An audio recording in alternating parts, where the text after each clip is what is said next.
Welcome to Story in a Bottle. I'm your host, Dan Magdalene. Each episode, our guests are leading voices in tech, media, and entertainment. And to get to know them better, we share their favorite cocktails as they share their stories. Amanda Goetz may be known today as an influential voice in the world of marketing as both a creator and a pioneering fractional CMO. But her experience leading up to that is an inspiring tale of how you can become the person you always dreamed of being as a kid. Over Diet Coke, Amanda talked through her ups and downs of leading marketing at The Knot, founding and selling her own companies, as well as sharing quite transparently what it was like to do them all through marriage, kids, and a divorce. Ultimately, she shares how she's become her best self, embracing the good and the bad of those experiences to create a new roadmap to life. In the end, it's turned out to be both more successful and fulfilling than she ever could have expected. Wait, tell me about that. So you're in keynote speaking training. I'm in keynote speaking training, yeah, which is ironic because I was media trained for many years. I got media trained when I was doing stuff at The Knot. Mm-hmm. I had to go through like you start at the local, so I went to like Las Vegas and Chicago. You do the local markets and you move up to, Good Morning New York, and then you move up to Access Hollywood. But keynote speaker stuff is different. Like, it's a performance. It is. It's 100%. And I wasn't in theater. I wasn't on Broadway or off Broadway like you. So I need a little bit more help. I mean, it's interesting you said it's performance because television, anything on camera is always to me like smaller in a good way. It's more intimate. It's, when you're on stage in front of a large audience, everything has to be more pronounced and bigger. And it's such the opposite of how you, even acting on camera, like you have to be more reserved. I don't know if you know this, but I was on a reality TV show for 3 seasons. I did not know that. Tell me more about that. So I worked for a celebrity wedding planner. So it was my second job ever. I worked for Ernst Young first. Mm-hmm. So huge company, very professional. I learned a ton. And then I moved to New York, decide to do like this complete 180, interviewed for this position, got it. It's a team of 4 people working for a celebrity wedding planner, and he had a reality TV show. What was it on? It was on WeTV, women's. Oh, yeah, sure. Yeah. Sure. But reality TV is so different. You learn how to do like OTFs on the flies where you're in front of the camera. Yeah. So that's very much like podcast style. You ask a question, you reiterate it. But to me, keynote speaking, I mean, you've done it. Like I do a lot. I love it. Yeah. I mean, first of all, this is going to sound silly. I mean, probably generic, but like you have to enjoy it. You have to have fun. If you're nervous or you look nervous, you're dead in the water. And so I think that when you're, like we're saying before, it's entertaining. Yeah. So use anecdotes. Yeah. I think that's so important. Yeah. Move around. Yeah. And, everyone says, don't say, I don't know. It's okay. Doesn't matter to me. Yeah. That's like is like the least of your worries, it's right. Well, I mean, it's just when I write, if anybody reads my newsletter, I write how I talk. Yeah. It's not grammatically correct. I use incomplete sentences, but people read it and follow it because it's like, oh, I can hear her talking. Right. Which is the way I think people should write. Yeah. I mean, I write as I talk as well, and hopefully that works. I think it does. I think we're kind of, especially with AI, I think people are going to start to be like, what actually sounds like a human? Oh my God, yes. This isn't this like perfect cookie cutter type it. We follow each other on Twitter. Mm-hmm. I follow you on Instagram. I think maybe on LinkedIn. But what I think is interesting about you talking about kind of your authentic voice is that you are pretty authentic on all the media platforms, at least that I've seen you on, but you're not the same authentic. You know what I mean? Like you on Instagram is very much like, this is my life, this is my workout, this is my kids. Mom's life. Yeah. And Twitter and LinkedIn, I probably the same thing. Like it's more thought leader. Here's how I did it, and here's how I look at the world from a career standpoint, which I think is really interesting because they're both authentic voices. Yeah, I view it as very different audiences for sure. And also the scale at which I have, like I average 10 to 40 million impressions on Twitter. I don't want that seeing my kid. Right. Like that is not what I'm seeing on Instagram. Instagram, I actually know almost everyone that follows me, at least at like a high level. I know their name or avatar. Twitter scares me. And also I just think that you're playing a different game on Twitter as a woman. And I think it's really important that you build an audience first based on thoughts if you are going down the thought leader, path. Yeah. So I want to value my thoughts first and have it be just about that. Well, that's an interesting point about how you're playing the Twitter game. Like, what does that mean? It's different for a woman. Like, how do you look at that? So we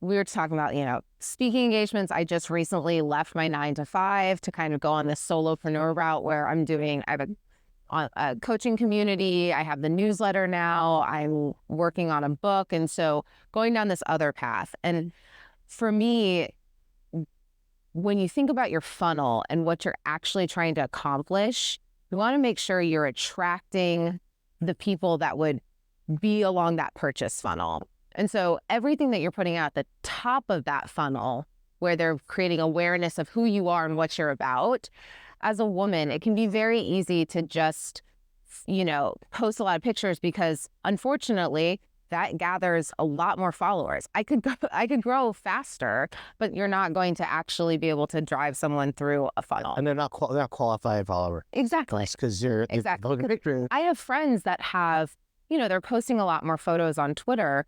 And when you're a woman, you'll get a lot of followers. But now they're trying to launch a digital product or launch something and they're not seeing conversion. Whereas I think that it's just all about intention, I think. Right. Well, let's take a step back and talk a little bit. Yeah. You mentioned that you left your 9-to-5. I did. As you've said on Twitter, to be a creator. So when you say you left to become a creator, what does that mean? Well, it's so funny because I've been with my partner for about a year and he has an older dad and he's like, so she's an influencer. And I was like, well, can you just tell him that I've built 2 companies and I've been a CMO a few times. And I think that creator is such an interesting word because many people who don't know the kind of, I guess, knowledge economy, they think creator equals influencer. Right. But I will never, ever take a payment to promote a product. Okay. I will create products and create a funnel to drive people to those. But I'm not going to be I use this dish soap. Please buy it from me. It's just a little different thought process. And then also I'm still doing fractional CMO work and working with brands and now working with creators thinking about their personal brands and how they're doing that. But yeah, creator, solopreneur, that's the word that gets thrown around. But I have 5 revenue streams now. So I guess it's multipreneur is the new term. I like that, multipreneur. Yeah, so that's the new. Feel that. I'll shout out Greg Eisenberg because he's coined that term. But yeah, so I left my job 2 months ago. So this is fresh. I love. Yeah. What are the 5 revenue streams? So membership community. And that's for your newsletter? So it's called office hours, and it's anyone who's really getting serious about creating their revenue streams and they want to do it alongside a group of people. So everybody that's there is kind of in their early stages of really getting intentional about what is a personal brand, what is my funnel going to be, what's my offer matrix, that kind of stuff. So that's 1. Second is my newsletter. So I do have people sponsor the newsletter. That's 2. Substack or? ConvertKit. Third is speaking engagements. So I do get paid to go speak at things around building brands, personal brands, creator economy. Then let's keep going. Trying to think. Oh, and then Break an Egg. I launched with my good friend we met on Twitter, Jack Appleby. He writes Future Social newsletter that spun out of Morning Brew. And that is helping people show up on LinkedIn as themselves to kind of increase their career luck, since we know there's hundreds of thousands of layoffs happening. So that's happening around the holidays too.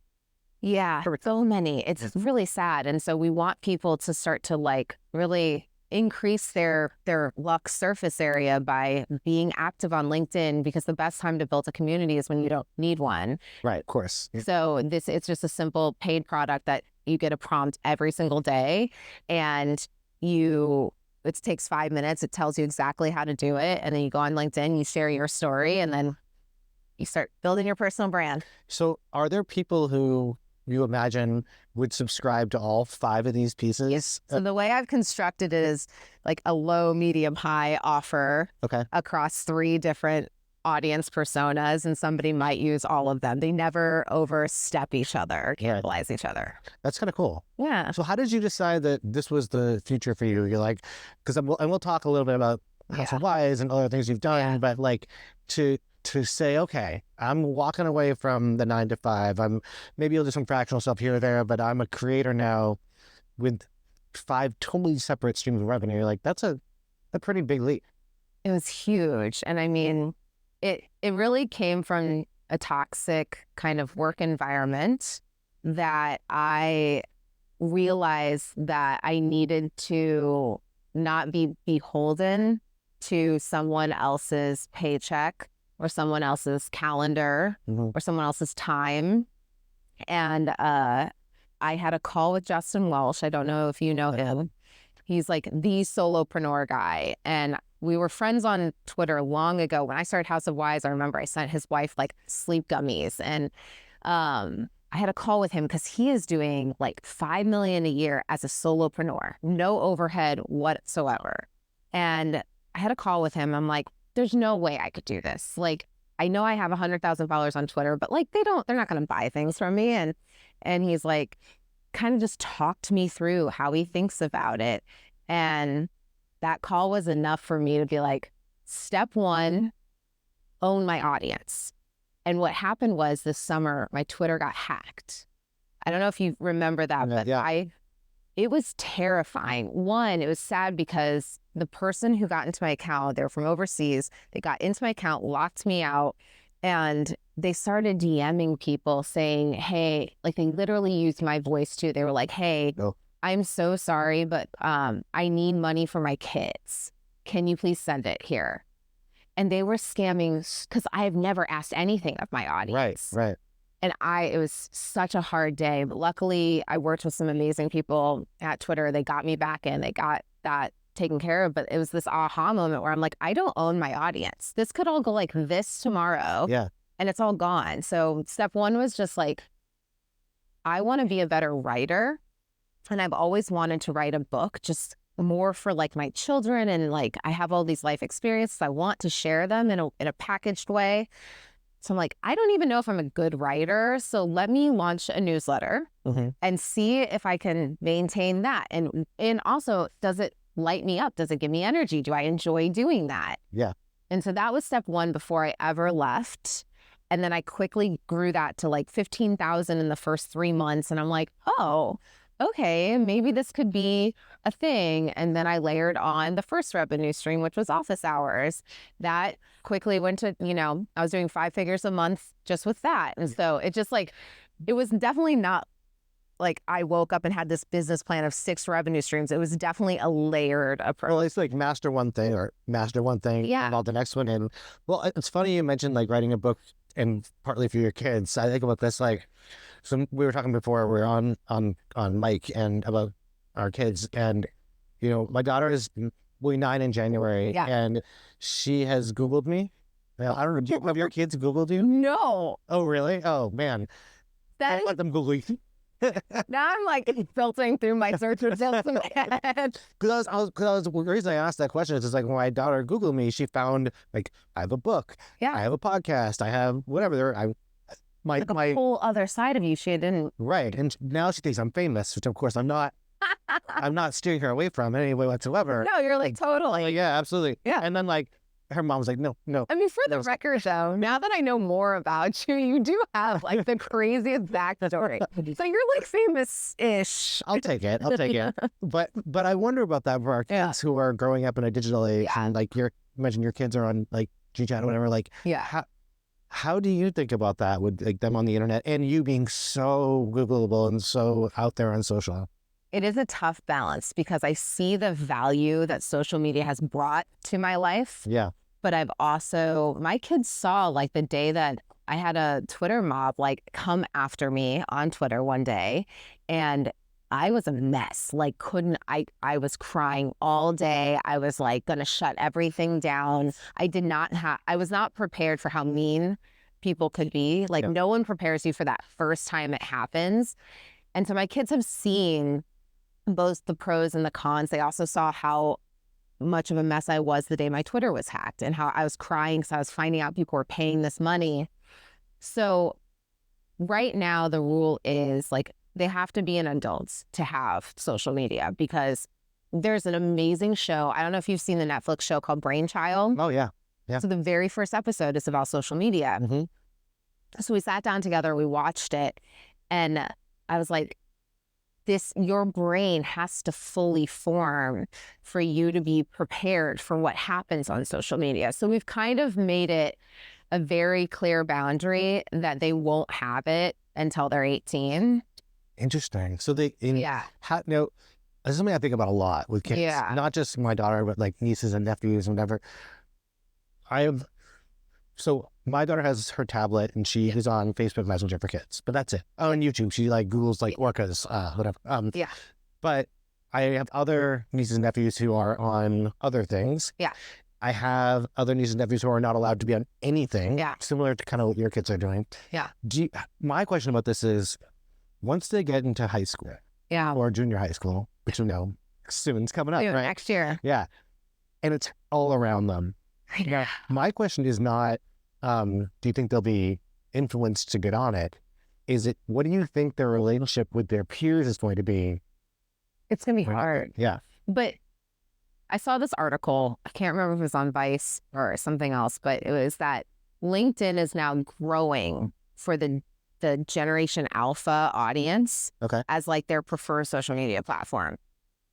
Because I do think that in the next 10 years, more and more awareness is going to come out about how bad social media is for disinformation, bullying, etc. Like our generation, we didn't know any better. I was in college when Facebook came out. It was cool. It was fun. It was not seen as this like scary thing. Yeah. But my kids are actually scared of it. It's like not in like a bad, like a horrible way, but they're aware because what they've seen me cry because of social media. So I think that was really impactful for them. But look, I reserve the right in 4 years to come back to you and be like, I caved, because I also know that being the outcast, because everybody else knows a TikTok dance and you don't, is going to be difficult. So being a parent today is not so easy. No. It's interesting that you mentioned that Facebook came out in college, because I want to talk a little bit about free career, because kind of steps into like what we were talking about earlier outside the podcast. Like, I noticed that you majored, a BS in BA, is that right? Business administration. Bachelor of Science Administration. Yeah, that's right. So that means you went to college and you knew you wanted to be a marketer. Yeah, I did. So what gets you to a place when you graduate from high school? And where are you from, by the way, originally? So I grew up on a farm. Okay. A town of 800 people, and I lived outside of the town in central Illinois. Okay, and you went to college in Illinois. Yeah, first generation college grad. My dad is the town electrician and plumber, and my mom kind of raised us and did that. So very different upbringing. That's so interesting. I want to hear more about this. Like, what was school? So my graduating class, somebody sure will fact check this for me, but I think is around 42. Okay, my graduating class in high school was 50. So okay, all right, so small. Yeah. And yeah, it's small rural town America, and how far from our city? So to go, the nearest Walmart was 40 minutes. Okay. I feel like that's a good milestone. Yeah. The nearest Olive Garden was 40 minutes. I mean, that's it's a suburb. I don't know how you. So yeah, that's where I grew up. And then to answer the marketing question, I think I just I always watched commercials and tried to reverse engineer them. Mm-hmm. And I was always like, why do they keep showing the baby in a dog in a beer commercial, or in a truck commercial? I was just always asking, why are they doing that? And so my guidance counselor, Mr. B, was just that's marketing. That's exactly what it is. And I was just a huge overachiever, type A, school nerd. Like, in what way? Were you like a president of all the clubs, the school? Or? I was not only president of the school, but I was also on the state board of student council. So to govern all the student councils. Oh, wow. Okay. I didn't even know that was big. I didn't. Yeah. It's a thing. And I was on it. I loved community building. And I think I now hindsight bias 2020, but like the thing that I would say is my superpower is building communities. Mm-hmm. And marketing was the only kind of wrapper for that skill at the time. And that's what I love to do. So as someone who builds communities, and before you went to college, so thinking about your student council experience or pre-high school, like were you doing this as a kid? Even like, did you ever create your own clubs or like whatever as a kid? Well, and also I grew up 2 acres, no one's there. The nearest neighbor is like miles away. My older brother's off to college. I'm young. We're so far apart in age. Just one brother? Just one brother. And I would literally gather all of my stuffed animals. They'd be down in the basement and I'd have them set up in an assembly and I'd come down and give like a talk to them. Like this is like. And you need keynote speaker training? I do not think so. Full circle. But yeah, like I just I think it's because I was alone so much as a kid. Yeah. I crave ensuring that I have like a lot of people around me. So then when I like grew up, like even in Miami, I host like a monthly game night where I bring founders to my house and we play Taboo. And like, I also just love helping people get back to their like kind of inner child, not so posturing. Like we just like, when you get somebody who's like super serious, racing their Series B, and they have to like play Taboo, it's so fun. Yeah. Because they actually let their guard down and they're being silly again. And I think that that's really fun. No, I by the way, it's so funny you say this about your stuffed animals because I did very similar things. I would do this is even worse and so embarrassing. But when I was a teenager, so I'm an only child who has 6 brothers and sisters. Which was a weird thing. Okay. Say more. I have 5 stepbrothers, sisters, and 1 adopted brother. Oh, okay. But I'm an only child with one adopted. How long were you like only child before remarriage? My parents got divorced when I was about 3, and they remarried. My mom got remarried when I was 7, my dad when I was 8, but they had dated their partners. Okay, so you knew of that. Oh yeah, we were. So when I was at my mom's house, I was alone. At my dad's house, I was with all the kids. Wow. But when I was at my mom's house alone, which was most of the time, I would do like radio shows. Oh yeah. By myself. I just had this you just brought back a core memory that I had not thought about. Is in high school, my friends and I would get the big video camera out and we would do talk shows and we would do news segments, and we got fancy with it. We would re-record the responses, put the VHS in the TV, and then be live. The TV's right here, and be like, "So how's the weather over there, Amanda?" And like the VHS would be paused for like 30 seconds, and then they'd be like, "It's sunny out here." Like we did. Oh my gosh, I totally forgot we did that stuff. And was it just for you guys? It was for us. Yeah. No one. No. I don't know where those VHSs are. So we had a TV station in my high school, and because I'm a nerd, I was president of the TV station. Yeah, of course you were. Yeah, obviously. And my friends and I would make up shows in the afternoon and characters, and I was in Catholic school, and so all of our shows are blasphemous, just as I was also raised Catholic. It's great because they made you read the Bible, and we knew the Bible backwards and forwards and could do so many stories in the Bible. Oh yeah, so good. Anyways, but so it sounds like this creativity was there early on. Yeah. So you go to college and you're like, I can use this to my advantage. College was an interesting time for me personally, just because I didn't grow up with a lot of money. So I had 4 jobs in college.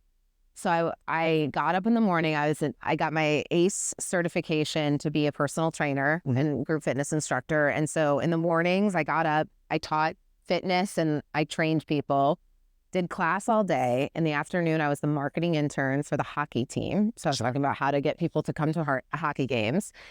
After school, I'd get done, do my homework, and then I was a Hooters waitress because that's what paid the bills. Sure. That paid a little bit better. A little bit better than the marketing internship. And then on the weekends, I was a nanny all day for a very wealthy family. And so You had no free time. I had no free time. And honestly, that's when I learned like the power of like focus and time management. Like college for me was such a life skills moment. Did you have with all that stuff, did you have much of a social life at all, or is it? Well, I got engaged at 19. Okay. So I met my ex-husband in college and at like a fraternity sorority exchange. I was a freshman. We got engaged when I was a sophomore. This is very Midwest, very Midwest of me, and Midwest back then, I should say. And yeah, I got married when I was 21. I graduated early because that was also, I was like, if I can take 18 hours every semester, I can be done and not have to pay the rest of this. I'm like, why are you all still here? Like, I just didn't comprehend that people came from money. So yeah, I graduated early, went to Chicago, worked at Ernst Young. Did you get married right after college, or? I was in college, junior year. Oh, junior. Wow, married in college. In college. That is a very Midwestern thing, I mean, at the time. Yeah, they say like, are you going to get your MRS degree? What does that mean? Mrs. I don't know. I missed that. Yeah. So I said I double majored. And was the goal to stay in Chicago? Oh, wait, you moved to New York or stayed in Chicago right up? Sorry. Moved to Chicago first. Yeah. And then my ex got transferred. And so we moved to New York right away. It was 2009. So I was still like, New York was quite the culture shock for me to go from really small town college and then little bit of Chicago. We were there for 2 years, and then New York. Did you stay at Ernst Young when you moved here, or did you move to the startup world? Yeah, stayed in. So it's funny. I just thought of this yesterday because I was walking through Times Square. So I stayed at Ernst Young for about a year. I was doing I was hedge fund marketing. So I was like, oh. The best kind of marketing. Right, exactly. I was like writing tax IFRS white paper. It was horrible. Which was your expertise at 22, 20. Right, exactly. I know exactly what I'm doing here. But the first week I moved to New York, I'm in 5 Times Square, which is the Ernst Young building in the middle of Times Square. Posted a picture of it on Instagram today. Exactly. And I don't know if you saw my caption, but that was the week of the Times Square the bomb. Yes, yeah. And so my first week in New York, I am locked in like the 37th floor of the Ernst Young Tower, and I'm calling my mom, crying from my cubicle, being like, "Where am I? Come get me!" It was horrible. That's a great way to start your work experience. And at that point, you're just like, nothing phases you. Yeah. But you didn't stay there very long. You were kind of no, not long. Not the bombing. Right? Yeah, I stayed in New York. I just didn't stay. No, I was like really ready to try something else and see what I can do. So that's when I went to work for the celebrity wedding planner, which was called David Tutera is the name. And he still is doing it. And it was cool because not only was I like planning celebrity weddings, which you learn so many skills that are useful in all assets or facets of life, but such as I plan a very good party or vacation because I'm constantly thinking about like when to bring up the energy level and when to like let somebody rest, because that was his whole thing, like how to like really get people to get through the night and like have their energy spike at the right time. Do you agree that when you throw a wedding, you're throwing a party, you're not, it's for everyone else, not for you? Or do you think that it's for you and everyone else has to deal with it? So I'm going to give a different answer than I probably would have given as a wedding planner, because as someone who's divorced, I now have such a different outlook on weddings themselves. Like, look, I led marketing at the Knots. Right. Oh, yeah. We're going to get there, too. And I was going through a divorce while leading marketing at the Knots. Yeah. So if anybody doesn't know what the Knot is, it's like the global leader in wedding planning. They have the #1 app, the #1 magazine. And I was leading brand there going through a divorce. And it was cool because I had already thought about the brand positioning of the Knot being, why are we talking just about this singular day? Like, we're putting so much pressure on this day. And I felt like that's the narrative that was fed to me. And now I'm going through this divorce, and we really should be preparing people for marriage. Like, how are we ensuring, like, what is our success metric? Is it that they spend the most money on their wedding, or is that their marriage lasts the longest? And I And so I kept pushing that we needed to really think about widening our top of the funnel, talking about like how to love yourself before you love somebody else, how to have healthy dating, how to find the right person. And that also led us to like increase app downloads because people knew of us way before they got even engaged. Of course. Yeah, sure. So it was really awesome because going through that experience also made me better at my job. Mm-hmm. So we didn't answer the question. Wait, oh, what would I say? Okay. So I think that weddings are a celebration of people's love and commitment to each other. And it doesn't matter what else happens on the day. Like, do people feel that that's what they're there for? And I want it to... Audience or the people who are... Everyone. Everyone. I think everyone, like, or is it focused on the right things? Mm-hmm. And so I think COVID also shifted a lot of the wedding industry. Oh, I bet. Because people are like, wait, I could just like go in my backyard and have my people come over and we have a party and this is awesome. Yeah. And so, yes, obviously it's a very important day, but I think that the emphasis is starting to shift to, hey, it doesn't matter if the monogram napkin is matching perfectly to this thing. Yeah. It's like, no, does everybody know that we are like in love and doing this and excited about this? So, yeah. So I feel like if you think about just going back to your kind of track, you went and did wedding planning, but then you started a company. Did. Which, how old were you when you started that? So Availander was 2011. So was that right after you left? Yeah, so I was a wedding planner and I was on a nonprofit board for Rosie O'Donnell's charity, Rosie's Kids. Naturally.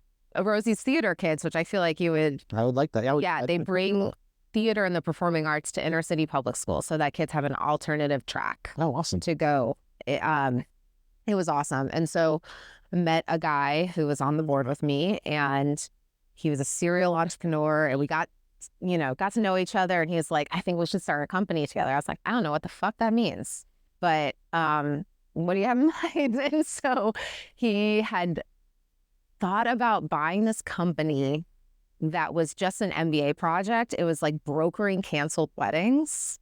Oh, that's wow. Right? And I was like, I'm depressed just thinking about it. But you'd be surprised how many weddings are actually canceled. Oh, I believe you. And so it was this project about this. And I'm like, well, what if we actually thought about like just last minute availability, like finding vendors at a discount because they had last minute availability, whether it was a cancellation or not, they just didn't book this date. Like hotels tonight for weddings. Yeah, exactly. We didn't have hotels tonight. That would have been the perfect fit. So yeah, we started working on it, and that was back when the New York City tech scene was like Union Square Ventures was just picking up. Last time. It was so fun. I was going to all these events, and I did this SLP Startup Leadership Program Accelerator. And I just learned what it meant to be a founder. And I did that for 3 years, and that led me to The Knot. I at a pitch night one night, Carly Roney, the founder of The Knot, was on the panel, and we had coffee the next day, and she was like, do you want to come work here? And I was like, I think I do. I think that this is like the right next step for me. So how did you manage to leave a company that you're a co-founder of to go to The Knot? So it was interesting. The first company, we had our CTO, this is crazy, Luke, he did all of the calendaring systems architecture for the U.S. judicial system. So when are courts available? Right. It was the perfect fit because that's like what we wanted to build for Availander. But we only had him a fraction of the time because he needed to have a full salary. And I couldn't raise capital. Like I tried till I was blue in the face, but I was a first-time founder, non-technical, building a very intense technical system, and we couldn't raise. So we built the, first kind of beta. We got like 500 people signed up for it. It was gaining traction. But when that offer came, I sat down with my co-founder, who, again, serial entrepreneur, he ran an accelerator program in Virginia. We were just like, listen, I think that this is a really awesome opportunity for you. Why don't you go do it? And if they want our tech, So then we kind of pitched them on, do you want to buy the tech? Do you want to do this? And so we just kind of got, like, we worked through a kind of a really cool signing bonus type of thing. So you both went to No, just me. Just you? Yeah. Because he had all of his other stuff. Oh, right. So whatever. Yeah. So how did you kind of stepping into the knot? How did you feel about those 3 years as a founder? And you talked a little bit about how like the booming tech scene in New York at that time, which I remember very well. It's amazing we didn't meet at that time. No. But what was like, let's just like memory lane this for a second. Yeah. Like for you in those years, 2011 to 14 about? Yeah. Like what was the New York tech scene like? I think it's like, I always think about the history of the world we live in, and how not just how technology evolves, but how we as founders, as participants in this wonderful world also evolve, and how our scene evolves. And that was a very specific moment of your tech. It was just, look, I equate it to kind of what Miami was last year. Okay. Because I have vivid memories. Union Square Ventures had a female founders breakfast, every week. And we would go, Brittany Laughlin, who was there at the time, she'd host it. And we went there. And then I had like 2 other breakfasts like that during the week. It was just founders. We had a wed tech group that would just meet, and they were just building wedding technology startups. There were so many. This was like Carrots and Cake and Zola, and everybody was just coming into the scene. So it was just like everyone knew each other. And New York City is a huge place, but it felt so small. Yeah. And you really bonded with people. And so that's what I think of. I just remember leaving every event, and it was like people were there for a true intention. They were there because they wanted to be there, not just like, oh, I'm showing up just to because. And this is really like for me before I was ever active on Twitter or LinkedIn. And so that like being at an event, this is my FaceTime. Yeah. Like Fred Wilson, like let me like talk to him, Yeah. It was an electric time, and I feel like the tech scene is, we all get older, and I feel like as I've gotten older, I know. like, so like, did it change or did I change? I think both. Yeah. I mean, the New York, I think it did change from like parties to dinners. The way South by Southwest used to be parties, then it was dinners. I feel like New York went from big happy hours or just hanging out to like more intimate affairs, and then I think COVID happened and everything shifted. Everything shifted. Then everybody went to Miami. Right, everyone, including you. Including me. So before we go to Miami, let's talk about that a little bit, because it sounded like you had, obviously during your time there, you went through a divorce. That was, I'm sure, challenging. For sure.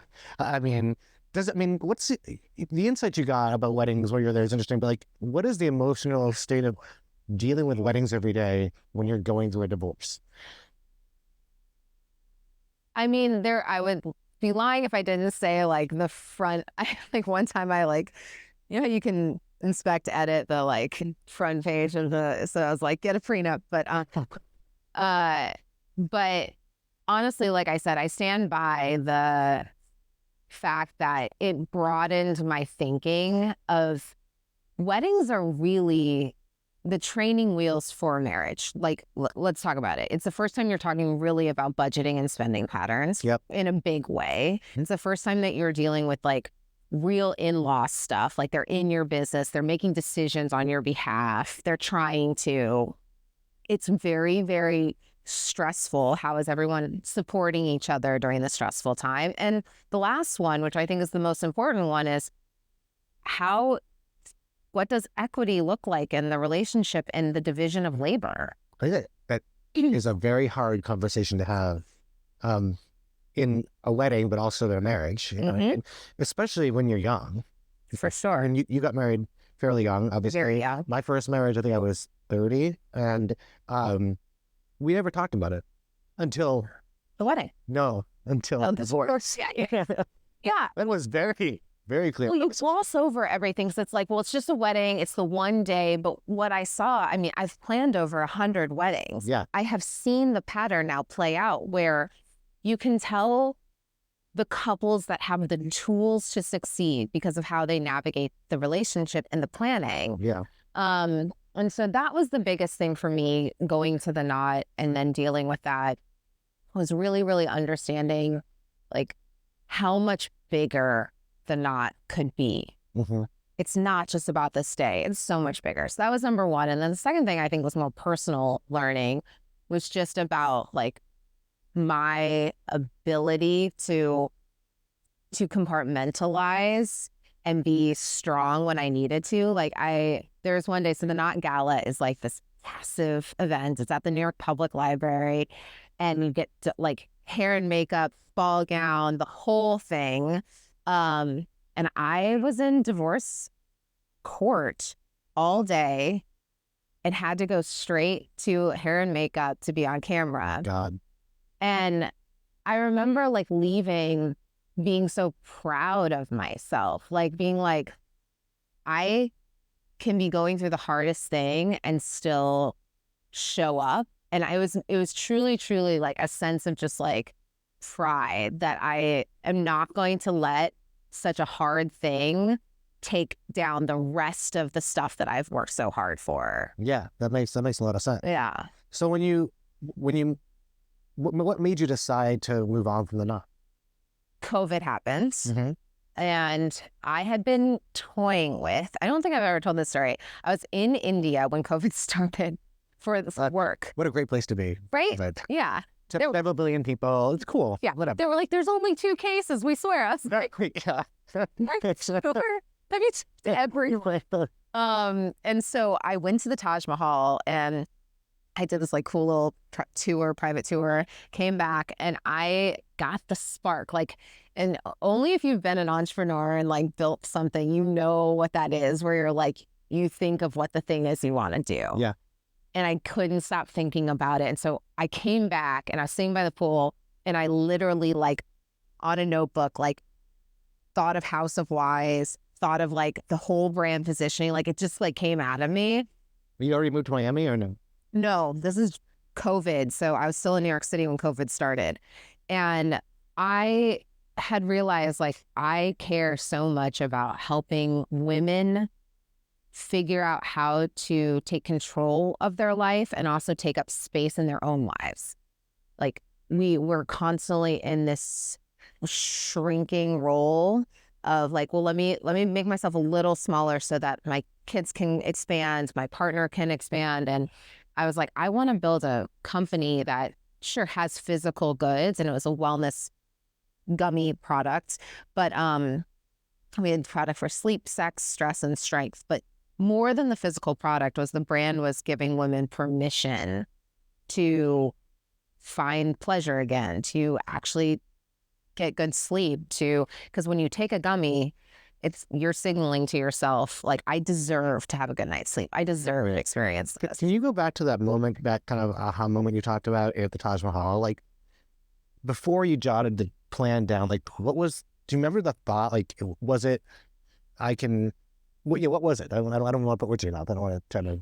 I remember I was by myself and I was just really thinking about how hard the last like couple of years had been. And I got through it, and I couldn't, for me, and I'm sitting in a bar, and this might be blasphemous to say in a bar, but for me, alcohol really made everything harder during that time. Mm-hmm. Not blasphemous.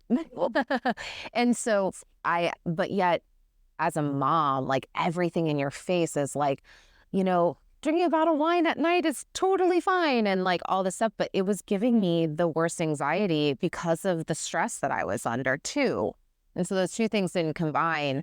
And I was at the Taj Mahal thinking about how it's, when you're pitching a startup to the BC, it's less about like, what is the product and like way more about why are you doing it? Of course, you're investing in the founder. Exactly. And when the party's And I just had this moment of like, I'm the person to help women think about what they're putting into their bodies. I have this health and fitness background, and I think I could create a company where I could have a product that they would be like, well, maybe instead of having a glass of wine, I'll take a sex gummy. And then the next morning they'll feel a little better, and then they'll have more energy for their kids, or, and I'm like, if I could make something, I just remember sitting there and I was like, I feel so content. How can I have somebody else experience this like peace? Yeah. Yeah, sure.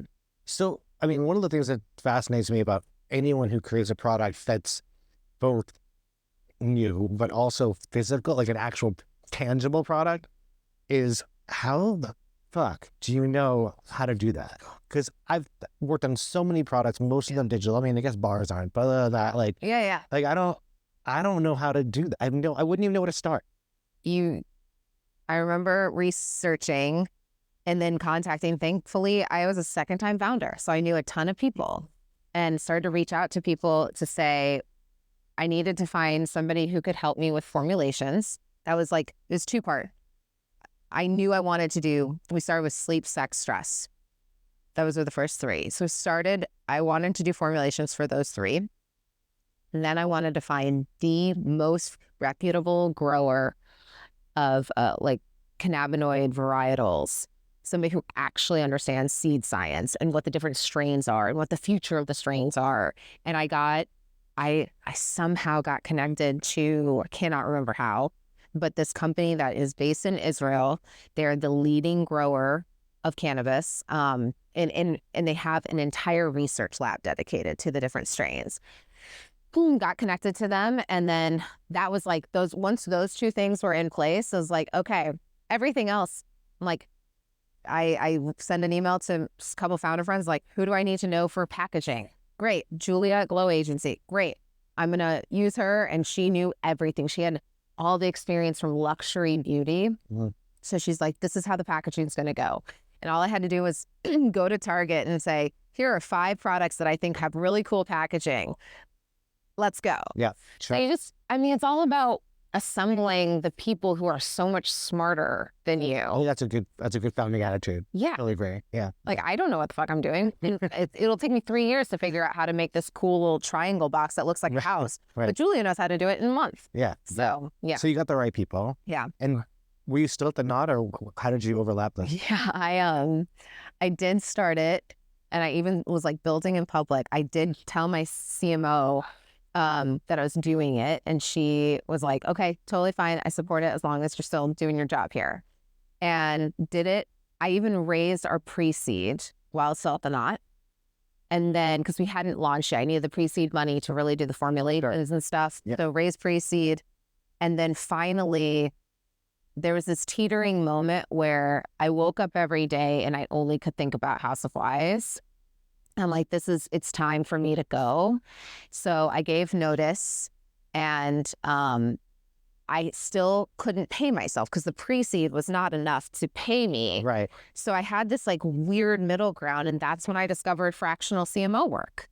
I was like, wait, I know how to build brands.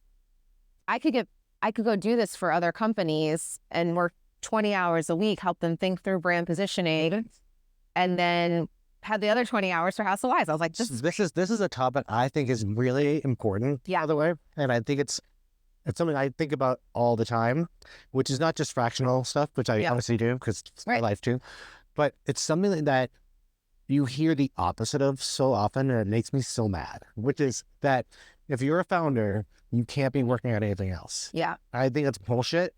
I've said it on this podcast before, but I think it's total bullshit. Yeah, it's so wonderful to hear someone kind of who did it, you know, and was able to also help other companies at the same time, because you have the knowledge, you have the experience. Like, well, and also I was going to go be a fractional CMO at a company that had already raised their A, so it's like a cheat code. Yeah. I was like a seed stage founder about to raise my seed, learning from a CEO who had already raised a seed and was going on to their A, and I'm seeing like how they're thinking about their infrastructure and their operating rhythm. So it's funny because like when you sit in a vacuum as a founder, you have no exposure to how anybody else is doing something. I always find it fascinating when somebody who's only been a founder and they've never worked at big companies. It's like I had the perks of working for Mike Stive, who came from Google, who brought over so much operating excellence that, so being a fractional CMO, I think gave me a ton of knowledge of like, okay, this is where I'm going. This is what I need to do and how I would think about building the team. But then I raised a $2 million seed. And at that point, I remember like having the conversations with the lead investors being like, at that point, I will go all in. That's different. Yeah, sure. Yeah. Sure. So up until the seed, so about a full year, I was still doing other things. And so you launched this kind of towards the tail end of COVID? I actually started it. The pre-seed was like summer of 2020. We launched December 1st, 2020 with product. Yeah. Yeah. So you're out there, and what was the response? It was so cool. It was so cool. I mean, it was just this like perfect recipe of like right product, right time. If people, I think this is like hindsight bias is so 2020, pun intended. It was literally 2020, but timing is so important in startups, and I think we discount that so much. Oh, for sure. This was such a critical time. How I launched it, I basically put out a couple of feelers on Twitter and Instagram, and I said, I am looking for women who are struggling to decrease their alcohol intake. I'm working on something, and I'd like to bring you into this. I think I sent that in May or June. So starting in July, I had about 200 women, and that grew to about 400 women by December, that I basically treated them like investors. Every month I sent them updates on what we were working on. I would send them like the formulas and say like, what questions would you have about this? I would send them the packaging and the ad copy. And for 5 months, I basically brought these women into like the inner circle of building this thing. No NDAs, nothing. I was just like, I need this to be for you guys. Right. Yeah. And so when we were a month out from launch, we got them pumped about launch. And we said, we want to launch this with you. So we sent the product to them first, said, try it. If you like it, December 1st, we're going live. And so on December 1st, we had been in stealth mode, like 400 women posting about House of Wise on the first day. It was insane. That's smart. Yeah. First of all, I mean, I feel like I see eye to eye with you on so many things, and the fact that like you avoided the NDA, didn't care about stealth, because I'm also anti-stealth. I've always believed that like someone can steal your idea, they can't steal your vision. You know what I mean? Yeah. You're sharing the formula, right? And to be sharing that kind of stuff, that's what startups should be. I get that. That's how people should work. And this whole idea of, I mean, your book aside, you can't talk about something, before. It's like, why? Like, what are you afraid of? Yeah. I had one episode of this podcast years ago. This founder was launching a product in the sex space. Yeah. And she wouldn't talk about what it was. It was by women, for women. Yeah. And the whole podcast, and I didn't know what it was during the podcast. So I was like trying to understand. Yeah. I'm like, I want you to talk about this so that. Well, yeah, it's like promotion too. Yeah. It's like, and it wasn't launching for like 4 or 6 weeks. Yeah. We spent 45 minutes talking about it. Yeah. And I literally had no idea what it was until we went off mic. And then she's like, oh, I can tell you about it now. I'm like, what do you think it was? I know what it was. No, I mean, what do you think it was for her not want to talk about? I think it was this instilled the fear that if she shared this idea she had, that whether it was a good idea or not, doesn't really matter, that someone would hear about it and steal it and beat her to market or beat her in the competition or whatever. And I just like find that to be so old school thinking in startups. It's like believing someone should work 80 hours a week and kill themselves, which I come against too, Same.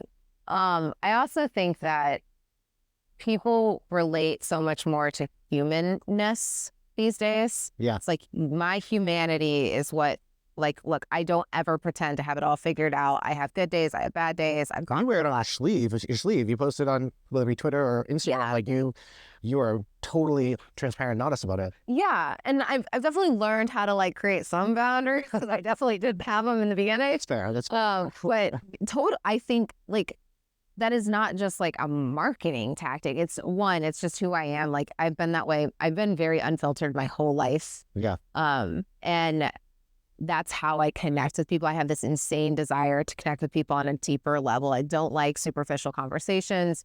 And that to me is like when the phrase is like build in public, but when you show the sausage making of I have this idea and here's how I'm going to the next 5% of that idea, people start to really get invested in like your success. They're like rooting for you. Yeah.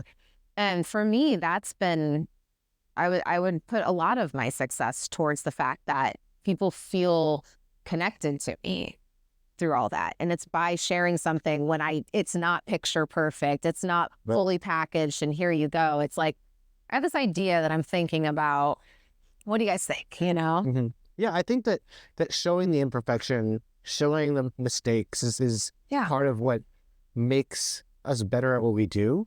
You know, like no one ever launched anything and was success right away. It's like we test things out for a reason. I always tell my clients or the people I work with, I'm like, I want to know when I'm wrong. I want to be pushed back upon. I want to test something. And if I'm not saying I have no beliefs. I have a lot of them but when I'm wrong, I'm happy to change them. Just show me. Yeah. You know? And we're all going to be better and smarter for this. You know. I know there's a lot of posturing right now. Just like, oh, I know exactly how to do everything. Let me show you the way. And that's why office hours, like I launched it as like, we're going to grow together. Yeah. I'm going to learn something. I'm going to share it with y'all. And then you're going to learn something and you're going to share it with the group. Right. And so it's really, really group coaching. But I think people are drawn to the fact that I'm not sitting there on a high horse being like, here's exactly how to do this thing. Because the fact of the matter is, like I said, in 2020, if I wrote down every single step I did for House of Wise, it wouldn't work if someone launched House of Wise today. Oh yeah, no, of course not. So you launch it and you get this great reaction from women. Awesome. What does the next cycle look like for you in that kind of that journey through the House of Wise? It's just all about growth. We built the team up. It was still a very lean team. I think the max we got to was 7. But we really focused on community. It was just, we got up to, I think it was near 2,000 women that were selling the product. So I basically took this Venn diagram of what works for MLMs that like draws people to make billion-dollar businesses, but what makes it feel really icky. And I stripped all the ickiness out of it and basically made this like super affiliate program where the people felt like they were a part of the company, a part of the culture. Very similar to like you would think of an old school Mary Kay, whatever. It's like people felt like they were part of Mary Kay, right? Yeah. So how do you do that in a modern way? And like you see, there's other brands that are doing this very well that people feel like they're very connected to the brand and thus they're selling it. And so I just wanted to ride the tailwinds of creator economy, community, and low alcohol movement and say, how could I get 2,000 people to sell this product? And that was all of my focus, was really harnessing that community. And how did people take to it? It was incredible. Like I said, it was like the right time. Everybody's home. Yeah. And Ingrid Reed, who was my manager of community, she just became a part. Like we knew everyone and we cared about everyone. Like if somebody was having a bad day, like the community supported them. Right. So yeah, it was a really cool experience. And it's funny because we call them wise women. So many of the wise women like now are, part of my next adventure. So it's really, as a founder, you think that if you leave one thing, that is like there's like a finiteness to leaving that thing. It's like, oh, everything that was a part of that thing now is in this past. It's like when you get a divorce, you're like, oh, I'm going to lose all my friends. I'm going to lose all of that. It's like, no, actually, people care more about you and they're going to follow you as you go. So you really do learn a lot about who you are and who your friends are. And I don't mean that in a bad way. I mean, like, I don't mean the friends that you may never talk to again, but I mean, like, I really do not just say your friend, but support you and like can help you. Yeah. You know what I mean? And it's a great pruning. And the same thing is true with founding a company and as you know, leaving a company, like you said, like I know that as a founder of House of Wise, you had it for a few years and then you didn't. Yeah. Where did that turn? So 2022 Q1 was when we were going to raise the A, because once you're venture backed, you're kind of on that track. Oh, sure. So I had punted fundraising because Q4 is going to be a huge Q4. Like we had every single Kardashian talk about our product. It was growing. We were hitting all of our milestones. I felt really good. Our investors felt really good. We went into Q1 and the war in Ukraine broke out and everything kind of just like paused. Like investors that I had been talking to weren't getting back to me. And I had this oh shit moment where I was like, I have 4 months of runway left. I had planned to raise in Q1. I have all the numbers. I did everything everybody asked of me. Something's changing, and I felt it. Like immediately I was like, oh, you're only about AI. You're no, like people would be like, oh, our thesis has changed. We're no longer doing consumer packaged goods. I'm like, what? And I was in this weird taboo middle ground because also I touched cannabis. Right. There's a lot of investors can't. Yeah. So already, my funnel for investor potential was already so small. So we had a board meeting and I said, we have two paths. We either pivot and try to like right the ship into straight profitability mode and stop growth funding and just say, how do we focus on profitability, or we sell it. And we looked at what it would take and decided selling it was the right path. And so we ran the process, we had an amazing broker, and then sold it. I mean, that I'm guessing that sounds easier than it actually was. Oh, that year was the first time I experienced like real panic attacks, like real physical stress. Yeah. And I say that as like someone who went through a divorce and like Right. 3 babies. But it was like the guilt you feel as a founder, you feel like you're letting everyone down. Yeah. You're like, I built all of this momentum and buzz, and you really have to be somewhat self-delusional to like get people to buy into this like dream or vision of where you want to take this company. And I remember I was like, my investor was incredible. The day that we like made the decision, Brian Sugar, who is like the best investor ever, he was just the most supportive human. And I remember he was just like, you take it as a win and go build your next thing. And he's like, and I'll call me, I want to be the first call. Mm-hmm. And just like that moment of feeling like I had let him down, but yet he was still there for me, was just like, I needed it so bad in that moment. So I've had founders talk about their stories where some people had to close up shops, some people have sold, some people had exits. Everyone has that kind of emotional feeling of moving on, whether in any of those circumstances. Even like when I have people who talked about their big exits and they still felt, it wasn't enough. It wasn't, and it wasn't about the money. Yeah. It was about it's not. It's about letting people down or not achieving this like blurry thing in your head that you don't even know what it is. Yes. Yeah. So when you sold House of Wise, and did your investors get the money back, or was it a lot? Was it loss? Yeah. Okay. So what do you? Obviously I know how you moved on, like from a career standpoint, but from an emotional standpoint, what did you do? How did you feel? How long did it take?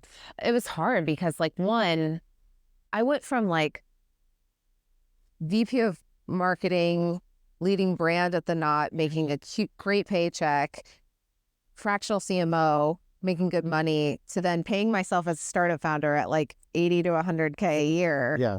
And then you exit and everybody's like, oh, you must have a shit ton of money. I was like, no, I don't. That's not how this works. I own still a big chunk of it, but it was not like this huge event. So I didn't have a lot of time. Like I had to figure something out.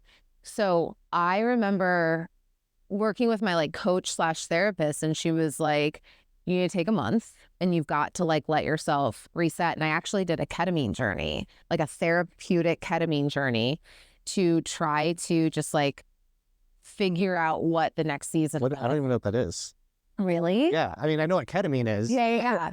So there's now companies, and I ended up being the CMO for this company for a little bit, just the fractional CMO for a short time.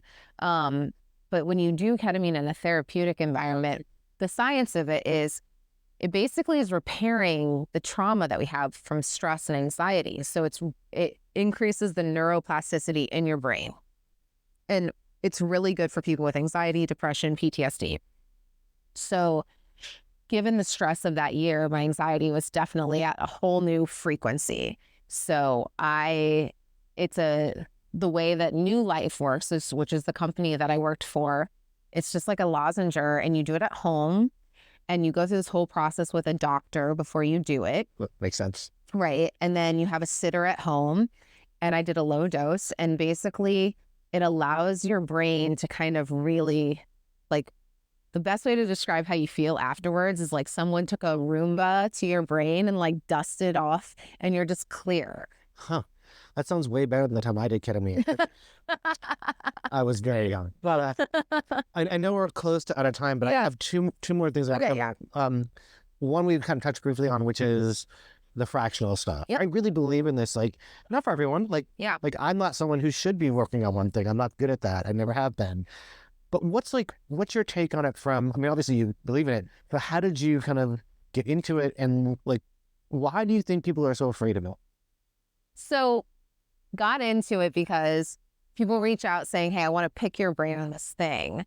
And what happens is you start talking to them and they're like, well, can I just pay you to like come help us for a few months? And you're like, well, yeah, let's like make this a little bit more formal. Yeah. How about I give you 10 hours a week and here's the scope of the project and I can actually sit down with you. So it's pretty natural. But now it's more formal and people are understanding that at different stages of a startup's journey, they need somebody's expertise at the macro 30,000-foot view because they don't know. It's like you're building a house and you have no blueprints and you have no one to understand, like, should the lighting be here? Should it connect to this plumbing? What kind of plumbing should it be? What team should be building the house? And that's truly like, for me, and your role might be different, but coming in and helping someone who might make really bad hires or spend their resources in a really silly way in the beginning, I kind of come in and help them lay that blueprint. Yeah, no, that kind of tracks with what I do because I also know where I fit. Like, I'm not your CPO for your 200-person company. Yeah. Who, like, I am really good at launching companies. I'm really good 12 to 24 months. Yeah. Build your team, launch your product, get you through certain amount of growth, and then at some point, I need to not be there anymore because I'm not going to be useful to you. Yeah. Then you need the manager. You need somebody who's going to then oversee the team. Right. Right. And then you need someone who can take it to that next level. Yeah. Like, once you have like, multiple channels of revenue and like, and like teams across those, I'm not good at that. And that's okay. Like, I have no problem with that. I'm happy to hand that over and find the right person. But I think that the other thing is that once you know how to do that, I think at that C level, maybe not everyone, but you can do 2 or 3 of those at the same time. Well, it's pattern recognition. Patterns, exactly. Yeah. And that's what people don't realize is like, you could go hire a CMO and have them, 40 to 60 hours or whatever floats your boat. But when you hire a fractional and they're working on 3 CPG companies at the same time, they're going to learn something from this agency that they can bring to this agency. Right. And it doesn't even have to be the same world. Like, I could work on this sleep product I'm working on right now, work on a generative AI product, and work on a e-commerce product. So you're seeing market trends, of course, raising. You do research for those things. You're going to find things that overlap. Yeah. And I just believe that, like, at some point, you really, everyone benefits from this. I agree. And it's not for everyone. Like you said, like, that's the caveat. Like, so there are CEOs that it's more of an emotional support too. Like, they want somebody there that's like they're in the trenches person. Yeah. Every single moment. Yeah. I think that's right. All right. So the other thing I want to talk about, okay. And this is, we touched on it earlier when we talked about like social media, and you mentioned like how in your first company, you really weren't on social media as much. And we talked about the different way that people use it. What I think is so fascinating about you on social media is kind of going back to that transparency thing. Yeah. And what I always think is interesting about people who are willing to be transparent is what, like, the courage it takes to do that. Because, like, you're someone on Twitter, you talk about the failures, you talk about the challenges you've been through. On Instagram, you literally like post your workouts, and like you're not someone who shies away from posting pictures of yourself in a bathing suit or something like that. Like, how do you, like, in your mind, like, what is like I don't know the strategies like but what is like there's definitely no strategy. I guess, and what is the motive there, or what is the thought process there? So it's, for me, all about alignment with who I am. Mm-hmm. And like I said, we're doing it now, but like if we were to go to dinner, you would know everything about me. Like, I would share things and we would go deep and we would learn about each other and our childhoods or whatever. That is just who I am. It's who I've been from a very young age. And For me, the thing about social media is whenever I feel anxious more in my life, I figure out where I'm out of alignment. And I just cannot be a person who, if I am having a shitty day, go online and be like, and here's my morning routine. Because so many people craft the life that they want people to think they're having. I guess that's where I'm coming at this from. It's like I know and we probably know a lot of the same people who do this. Like you read whatever platform you're thinking about. Yeah. You read the thing, and that's what they want you to know about them. Yeah. All the other stuff is noise, you know? Yeah. And I think what's interesting is that you're not that way. You're like, no, I'm having a shitty day.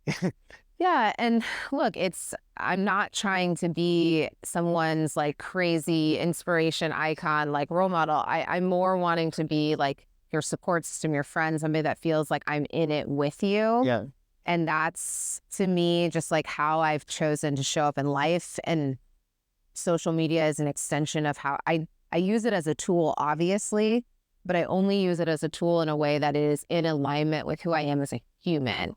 And so I do like have some boundaries of like, social media is not my diary. There is definitely this like, I think about something and I say, what is the end like learning from this thing? And is there one that I could like share with somebody? And for me, that's just like how I've approached it. But I mean, there's no art and science here. It's truly just like whatever I want to post on that day, I just post it. And I take people along the journey because I happen to be doing a lot of fun, weird, cool stuff. And it's fun to share it with people. Well, it's an adventurous journey to be on. Yeah. I'm happy I get to follow you across it. It's wonderful. And thank you so much for doing that. Yeah. It was great to find me in person, and cheers. Well, hopefully this will be the first time. Yeah, of course. Thanks a lot. That's it for this episode of Story in a Bottle. If you enjoyed this episode, please leave a review for us in the iTunes store or wherever you listen. I'd like to thank our producers at 1459 Production Management and Charming Robots Eric Bowie for his continued production support. And of course, I'd like to thank our guest, Amanda Goetz, for graciously giving us her time.